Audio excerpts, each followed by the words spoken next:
chat today around leading today with tomorrow in mind. And I know that sounds pretty obvious, but if we can be honest, it's concerning just to see how many people are losing their way, how many leaders in the church are perhaps making decisions based on today without thinking about the ramifications of what that might be for the future. You know, we often, as prophetic people, and I believe all believers are a prophetic people, it's about seeing the future, preparing for the future, and becoming the future.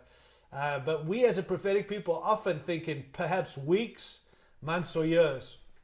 I want to suggest God is not a God about weeks, months, and years. He's a God of generations. And He cares more and He thinks more about generations. So the challenge for us is, even in a season, a crazy time like this, with so many of things going on, and I realize you're all in different countries and nations and regions and places in this crazy season, but we all need to make decisions and lead today with tomorrow in mind. Understand what it means to lead and understand how to stay the course in whatever leadership you're involved in. I've always said that we're not in the same boat. We are in the same storm, but we're all in very different boats. And that's a liberty, that's liberation for all of us. It brings liberty to us and freedom to know that we've got to find what God's saying to us in the season, adjust in our leadership style, structures, and whatever else. But don't lose your way, friend, and don't look to what everyone else is doing. Stick to being who God's called you to be, if I can challenge you in that. And I've said also that while we need to find Jesus in the storm, we also need to see the storm through Jesus. In other words, He's doing a lot of great things in this season. I keep saying I don't believe God sent Corona. Some do, and that's cool, but I don't. But I do believe He allowed coronavirus or the shutdown or the pandemic to happen. And the reason I know He allowed it is because it did happen.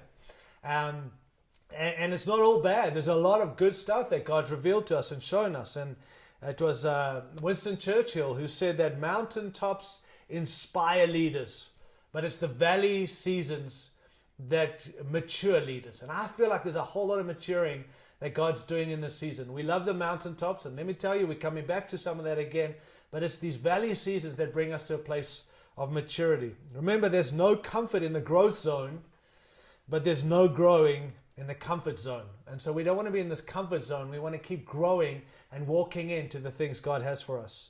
Let me also say that the moment we're in does not pause the mission we're on. Remember that in your decision making and your leading of God's people. And I keep saying longevity is essential for our success in our togetherness. We've got to keep on leading and living with longevity, future focused, generational focused, not just the things we're facing today.